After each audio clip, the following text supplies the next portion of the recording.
जरा सोचो, आप वीडियो बनाते बनाते 2000 फीट ऊंचे रेडियो टावर के ऊपर फंस जाओ और इस बारे में तो किसी को पता ही नहीं है। ये लड़कियां भी कुछ इसी तरीके से फंस जाती हैं। तो मैं ब्रेक डाउन करूंगा कि क्या करना चाहिए और क्या नहीं, जिससे कि हम मरने से बच सके इतने ऊंचे टावर से।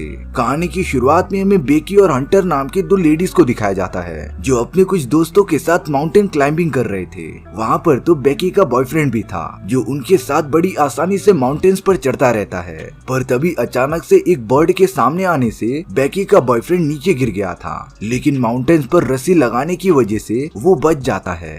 पर बेकी जैसे ही अपने बॉयफ्रेंड को ऊपर खींचने जा रही थी तभी माउंटेन में लगा वो कैरे बिना निकल जाता है और अब बेकी का बॉयफ्रेंड नीचे गिरकर मर गया था। ये सारी चीजें देखकर बेकी और हंटर बहुत ही ज्यादा निराश हो गए थे और अब बेकी के बॉयफ्रेंड के मरने के बाद वो एकदम से अकेली हो जाती है। अब इस बात को पूरे 1 साल बीत गए थे, पर कहीं न कहीं बेकी अपने बॉयफ्रेंड की मौत को भुला नहीं पाई थी। इसीलिए वो हर वीकेंड्स पर आकर ड्रिंक्स पिया करती थी और कभी कभी अकेले में रो भी लेती थी। एक दिन हंटर बेकी के पास आती है, जिसे कि बेकी के फादर ने ही बोला था उसके साथ रहने के लिए, ताकि वो अकेला फील ना करे। और अब वो दोनों इतने टाइम बाद मिलकर बहुत सारी बातें करते हैं। तभी हंटर बेकी को एक बहुत ही बड़े रेडियो टावर के बारे में बताती है। हंटर कहती है कि वो अपने पुराने शौक वापस से अप्लाई कर सकते हैं और वो दोनों मिलकर एक एडवेंचरस सफर पर निकल के इस बड़े से रेडियो टावर के ऊपर चढ़ के एकदम मजे ले सकते हैं। लेकिन बेकी अभी इन सारी चीजों के लिए तैयार नहीं थी और वो हंटर को इस बारे में मना भी कर देती है। लेकिन सुबह सोकर उठने के बाद बेकी का मन एकदम से चेंज हो गया था। उसने तो हंटर को हाँ कह दी थी कि वो उस बड़े से रेडियो टावर के ऊपर चढ़ने जाएंगे।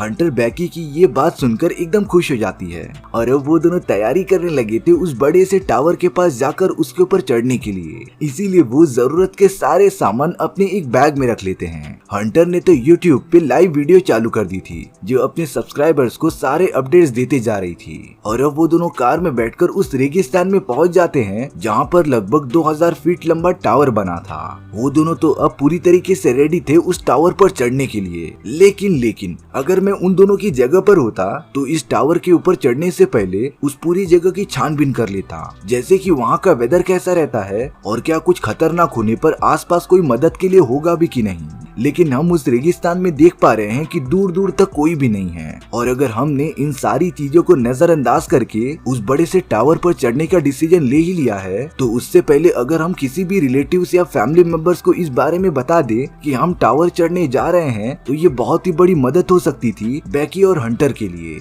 उन दोनों में से किसी ने भी अपने घर वाले और रिलेटिव्स को ये बात बताई ही नहीं थी और अब शायद से वो दोनों थोड़ी ही देर में बड़ी मुसीबत में पड़ने वाले थे।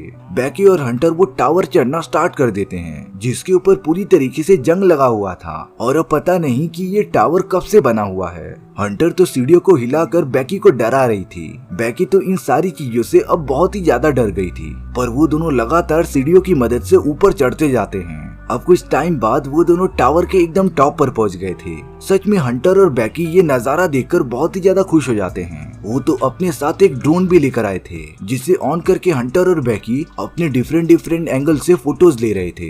हंटर तो एक हाथ से वहाँ पर लटक भी रही थी और अब बेकी अपने मरे हुए बॉयफ्रेंड की राख नीचे फेंक देती है क्योंकि बेकी को लग रहा था कि इन सारी चीजों से उसके बॉयफ्रेंड की आत्मा को शांति मिलेगी। ये सारी चीजें होने के बाद जब बेकी नीचे उतरने के लिए ट्राई करती है तब वहाँ की सीढ़ी अचानक से नीचे गिर गई थी। थैंक गॉड उन दोनों के बॉडी से एक रस्सी कनेक्टेड थी और अब हंटर उस टावर के टॉप को तुरंत ही पकड़ लेती है जिससे कि बेकी नीचे गिरने से बाल बाल बच गई थी और अब वो दोनों बुरी तरीके से एकदम टॉप पर फंस जाते हैं। पर हंटर ने कैसे भी करके उस रस्सी को लगातार खींचते हुए बेकी को अपने साथ ऊपर ले लिया था। अब हंटर ट्राई करते रहती है किसी को मैसेज करके मदद मांगने के लिए, लेकिन उस जगह पर कोई भी नेटवर्क ही नहीं आ रहा था। उन्हें तो उस जगह पर एक फ्लेयर गन और एक दूरबीन मिली थी। हालांकि वो दूरबीन का तो यूज कर सकते थे, लेकिन फ्लेयर गन का यूज सिर्फ रात में ही किया जा सकता था। और अब हंटर उसी दूरबीन का यूज करते हुए आसपास की जगह देखती रहती है। उसने तो मदद के लिए अपने व्यूवर्स को एक पोस्ट लिख दिया था और अब अपने मोबाइल फोन को रस्सी से बांध कर नीचे डालती जा रही थी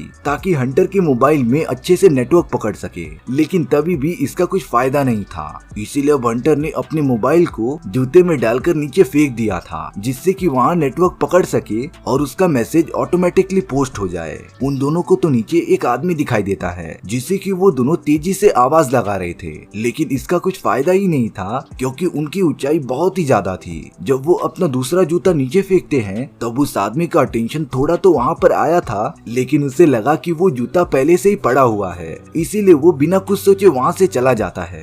अब यहाँ पर काफी रात होने लगी थी, इसीलिए अब बेकी और हंटर नीचे कुछ लोगों को अपनी तरफ अट्रैक्ट करने के लिए वो फ्लेयर गन चला देते हैं। कुछ लोग तो फ्लेयर गन की रोशनी को देखकर वहाँ पर आ भी गए थे, लेकिन वो टावर के क्लोज नहीं आते बल्कि नीचे पड़ी हंटर की कार को लेकर वहाँ से चले जाते हैं। और अब तो उन दोनों के पास आखिरी चांस भी खत्म हो चुका था। बेकी और हंटर एकदम से हताश हो जाते हैं और अब उन्हें अपनी एक रात इसी तरीके से सोकर गुजारनी पड़ेगी, और अगर गलती से कोई भी वहाँ से नीचे गिर गया तब उसके बॉडी के एकदम चीथड़े उड़ जाएंगे। तभी अचानक से बेकी हंटर के पैरों पर कुछ नंबर्स लिखा हुआ देखती है और बेकी को याद आ रहा था कि इसी नंबर्स का यूज करके उसका बॉयफ्रेंड उसे आई लव यू कहा करता था। यानी कि बेकी के बॉयफ्रेंड और हंटर के बीच कुछ न कुछ तो ऐसा था जो हंटर ने बेकी को अभी तक बताया नहीं होता है। थोड़ी सुबह होने पर हंटर ने रोते हुए ये रिवील कर दिया था कि वो बेकी के बॉयफ्रेंड के साथ रिलेशनशिप में थी, लेकिन अब उसे अपनी गलती का बहुत ही बड़ा एहसास हो जाता है। एकदम सुबह होने के बाद उनके पास एक टास्क था कि अब उन्हें कैसे भी करके अपना बैग जो कि एंटीना के ऊपर फंसा हुआ था उसे वहां जाकर अपने पास लेकर आना होता है, क्योंकि उसी बैग में खाने पीने के सारे सामान और ड्रोन्स भी थे। इसीलिए अब हंटर एक रस्सी के सहारे बैग को लेने के लिए चली गई थी। हंटर को वो बैग मिल चुका था, लेकिन जैसे ही वो उस बैग को लेकर ऊपर चढ़ रही थी तभी अचानक से वो नीचे गिर जाती है। लेकिन जब बेकी ने उसकी तरफ देखा तो हंटर अभी भी रस्सी से लटकी हुई थी और अब वो कैसे भी करके बैग को लेकर ऊपर पहुंच जाती है। और अब वो दोनों बैग में रखा हुआ सारा सामान खाने पीने लगे थे। उन्होंने तो एक पेपर पे मदद लिखकर ड्रोन के ऊपर चिपका दिया था, जिससे कि वो उड़ाते हुए नीचे भेजकर मदद मांगना चाहते थे, लेकिन ड्रोन की बैटरी सच में बहुत ही ज्यादा कम होती है। इसीलिए रात होने पर अब उन्हें टावर के एकदम टॉप पर कुछ जलता हुआ दिखाई देता है और ये एक अच्छा वे हो सकता था ड्रोन को चार्ज करने का। इसीलिए बेकी ड्रोन को लेकर एकदम टॉप पर जाने लगती है और उसने तो लाल बत्ती को निकालकर ड्रोन को चार्ज करना स्टार्ट भी कर दिया था। अगले दिन फुल्ली चार्ज होने के बाद वो दोनों उस ड्रोन को नीचे मदद के लिए भेज देते हैं, पर कुछ ही दूर जाने के बाद उस उड़ती हुई ड्रोन को एक ट्रक ने टक्कर मार दी थी, जिससे कि अब वो पूरी तरीके से डिस्ट्रॉय हो जाता है। बेकी और हंटर का लक तो बहुत ही बेकार चल रहा था। उनके पास बचने के लिए सिर्फ एक ही वे होता है और वो भी चला गया था। बेकी और हंटर वहाँ बहुत ही अकेला फील कर रहे थे।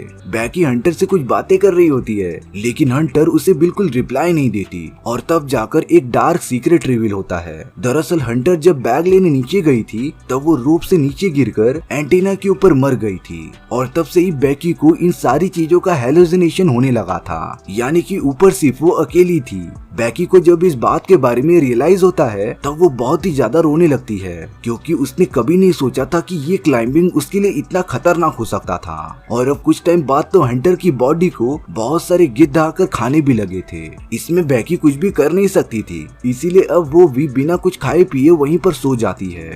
होश में आने के बाद बेकी देख रही थी कि एक गिद्ध उसके पास आकर पैरों के मांस को खाते जा रहा है, पर बेकी तो अब जरा भी डरती नहीं और उसी गिद्ध को पकड़कर एकदम से मार देती है, क्योंकि बेकी को बहुत ही ज्यादा भूख लगी थी और अब वो उस खतरनाक गिद्ध को पकड़कर खाने भी लगती है। यानी कि जब इंसान भूख प्यास से मर रहा होता है तब वो मजबूरी में अपने सामने आई हुई सभी जिंदा चीजों को खाने पर मजबूर हो जाता है। और अब पेट भरने के बाद बेकी एक रस्सी की मदद से उस एंटीना पर उतर जाती है जहाँ पर हंटर की बॉडी गिरी पड़ी थी। और अब बेकी ने भी वही टेक्निक यूज की जिसमें कि उसने मोबाइल पर पुलिस वालों को हेल्प के लिए बुला दिया था। और अब वो उस मोबाइल को सिर्फ जूते में नहीं डालती, बेकी ने तो उसे पूरा हंटर की बॉडी में डाल दिया था, क्योंकि पिछली बार जब उन दोनों ने मोबाइल को जूते में डालकर नीचे फेंका तब शायद से इतनी ऊंचाई से गिरने पर वो मोबाइल डिस्ट्रॉय हो गया था और उनका वो मैसेज कभी डिलीवर ही नहीं हुआ। लेकिन अब की बार वो मोबाइल पूरी तरीके से प्रोटेक्टेड रहता है और हंटर ने बेकी की बॉडी को वहाँ से गिरा दिया था। अब कुछ समय बाद बेकी के फादर को अपनी बेटी का मैसेज मिल जाता है, जो बिना टाइम वेस्ट किए उसी टावर के पास आ गए थे। वहाँ पर तो बहुत सारे पुलिस ऑफिसर्स और एम्बुलेंस भी मौजूद होती हैं जो डैमेज कंट्रोल कर रही थी। बेकी के फादर को लग रहा था कि जो लाश वहाँ पर पड़ी है वो उसकी बेटी की ही है, पर तभी वहाँ से बेकी अपने फादर के पास आ गई थी, यानी कि वो डेड बॉडी और किसी की नहीं बल्कि हंटर की होती है। और अब बेकी सही सलामत अपने फादर के साथ चली गई थी। इसी के साथ हमारी ये कहानी यहीं पर खत्म हो जाती है। सो व्यूअर्स, आपको ये स्टोरी कैसी लगी प्लीज कमेंट सेक्शन में बता दो। और अगर आपको मेरा एक्सप्लेनेशन 1% भी अच्छा लगा होगा ना, तो वीडियो को लाइक एंड चैनल को सब्सक्राइब जरूर कर देना, क्योंकि सच में इससे मुझे काफी ज्यादा मोटिवेशन मिलता है आपके लिए इसी तरीके की मजेदार स्टोरीज ढूंढ कर लाने के लिए। तो मिलते हैं नेक्स्ट वीडियो में। सी या।